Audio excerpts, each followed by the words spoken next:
নমস্কাৰ। গ্ৰাম্যানুভূতিৰ সমাৱেশেৰে গাঁৱৰ মাদকতাত মোৰ জীপাল পৃথিৱী শীৰ্ষক ভিডিঅ' শিতান্তিৰ অন্য এটি ভিডিঅ'লৈ আপোনাক স্বাগতম জনাইছোঁ। শৈশৱৰ সোণোৱালী দিনবোৰ বুকুত গুপুতে সামৰি আৰম্ভ কৰিছোঁ আজিৰ এই দ্বিতীয় খণ্ডটি। আচলতে সৰুৰ কালৰ দিনবোৰ সদায় সজীৱ আৰু সেইবোৰলৈ আমি বৰ্তমানৰ দিনবোৰ সুন্দৰকৈ সজাওঁ আৰু সেইখিনিলৈ আজি আৰম্ভ কৰিছোঁ আজিৰ এই ভিডিঅ'টি। আহকচোন উপভোগ কৰোঁ।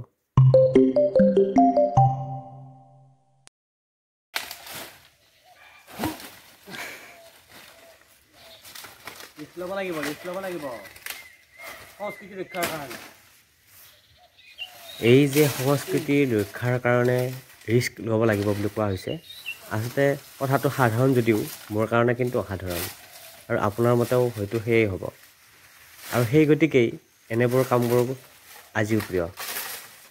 সেইটো বস্তুটো যিয়ে ডাকা খাই পাইছি এই বস্তুটো যিটোহে কামাল বা একদম মই উঠি যাব। এইটো হৈছে চুৰুট বুলি কয় গাই, চুৰুট, ডুম চুৰুট।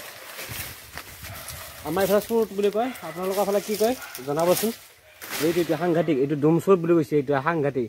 এই উল্টা ঠাইটো যদি ছালত লাগি যায় তেতিয়াহ'লে চেঁচা আৰু এইটো বস্তু এইখিনি। যদি চাল মই এতিয়া এনেকৈ থৈছোঁ, মোক বাৰু কথা নাই, যদি এইটো বস্তু এনেকৈ ছালত লাগি যায় এতিয়া কেইদিন থাকে সাংঘাতিক। এইটো এটা সৰুকালৰ এক্সপিৰিয়েঞ্চ আমি এইবিলাক পাইছোঁ আগতে, আৰু আপোনালোকে যদি পাইছে তেনেহ'লে কমেণ্টত জনাব।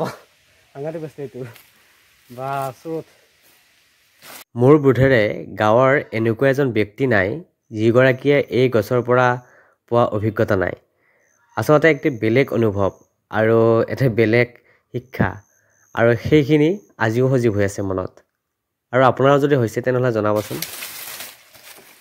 আমাৰ ভেলাঘৰটো প্ৰায় সম্পূৰ্ণ হৈছে, আপোনাৰ দেখা পাইছে, আৰু এইখিনি বাকী আছে। এইখিনি আমি এতিয়া দ্বিতীয় পতাকা লৈ যাই আছোঁ। আজিকালি কলগছে নোহোৱা হ'ল, উপায় নাই আৰু। অলপ আগত এখন কলনী বাৰী আছে, তাতে বাৰু যদি বেলেগে নিয়া নাই তেনেহ'লে তাৰ পৰা অলপ লৈ যাম, আহক। একদম পূৰা লাগি আছোঁ এইবিলাক। মোৰ কাৰণে সাধাৰণ কথা, এইবিলাক কি কৰি আছে বুলি ক'ব, কিন্তু মোৰ কাৰণে বহুত ডাঙৰ কথা। অসমৰ চলি, অসমৰ হৈ মৰিয়ে থাকিম সদায়। এই যে কলৰ লুচনিবোৰ লৈছোঁ, এইবোৰ আচলতে ভেলাঘৰৰ বেৰবোৰ নিৰ্মাণৰ কাৰণে।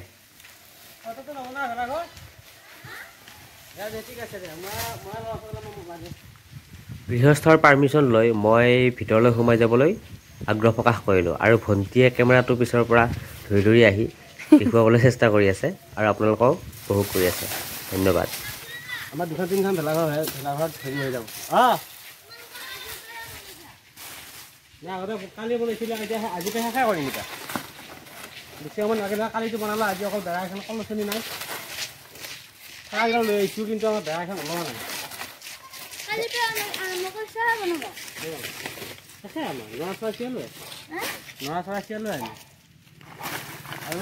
স্কুলৰ পৰা অহা ল'ৰা দুজনে হেনো ৰাস্তাৰ পৰাই ভেলাঘৰৰ বেৰ থকা দেখিছে।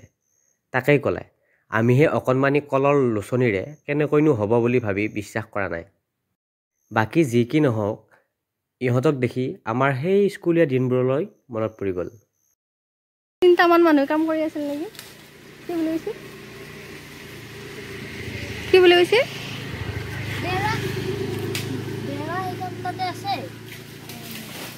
ওচৰতে খেৰ আছে, দলি মাৰি আছে। কি বুলি কৈছিলে? চাহেলি নেকি?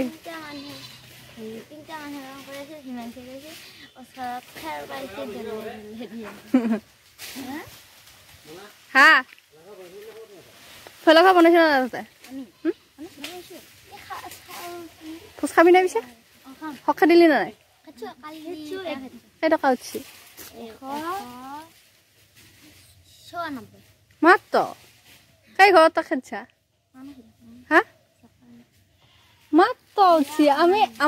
আমি কিমান পাইছো গম পাইছা? 450 বেছি ঘৰো খানা নাই। আকৌ ডাঙৰ মানুহ বেছি বেছি টকা দিব। 1 টকা দিছি নেকি তহঁত? 10 টকাতকে 20 টকা দিছি, বাকী চবে 10 টকা 20 টকাৰে 10 টকা লয়, আৰু যদি 10 টকাৰে 5 টকা এটা লয়। কেইটাই খেলছিলি? 8টাই মাত্ৰ হেৰি হৈছে। আৰু খেলিব লাগিছে, আজিও খেলিবি, ইফালে দিগি আহিবি। বঢ়িয়া হৈছে আজিয়ে বেছি খেলিম আজি কালি হাতত তাত যাম বুলি ভাবিছিলোঁ আমাৰ তাক গৈছিলি নে নাই কালি আমাৰ তাত খেলা নাই সিফালৰ দিকে যোৱা নাই তহঁতৰ সেইখিনিত কেতিয়া অকল মই পূৰা লোচনীবোৰ গোটোৱাত ব্যস্ত আৰু বাকী ইহঁতৰ কথাবোৰ শুনি আছোঁ তাকে এই যে আলোচনাৰ বিষয়টো হওক খেদা আৰু সেই হওক খেদানো কি অলপ আভাস লওঁ আহকচোন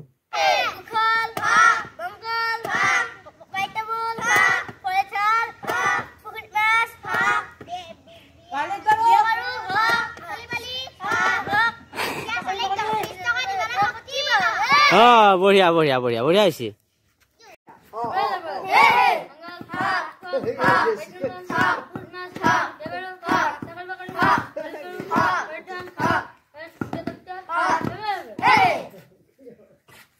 বঢ়িয়া হৈছে বঢ়িয়া হৈছে পাতি ৰং মাৰি দিছে হকেনটো গৈছে পাতি ৰঙত লাগি তাৰপিছত এতিয়া ৰাতি হ'ল মানে আমি আহিলোঁ তাতে মানে তাৰমানে দুটা আছিল দল তহঁতে খেলা এটা দলতে হৰাল সি ক'ৰবাত গেল বেলেগত নেকি এই দুটা দলত দুটা দল সি বেলেগ এটা দলত আমি বেলেগ এটা কোনে আনিলে পিছে তাক পাতি ৰঙৰ এতিয়াও আহিব নাই এতিয়াও আহিব নাই কালিৰ পে ৰাতি বহুত দেৰি হৈছে আহি পাওঁ দাদিয়াক যোৱা নাছিল নেকি দাদিয়াক গৈছিল দাদিয়াক আমাৰ লগত গৈছিল জাৰণ বেলেগৰ লগত কালি মানে বেছি দূৰত লাগি যাম বুলি ভাবিছিলোঁ নাছিলোঁ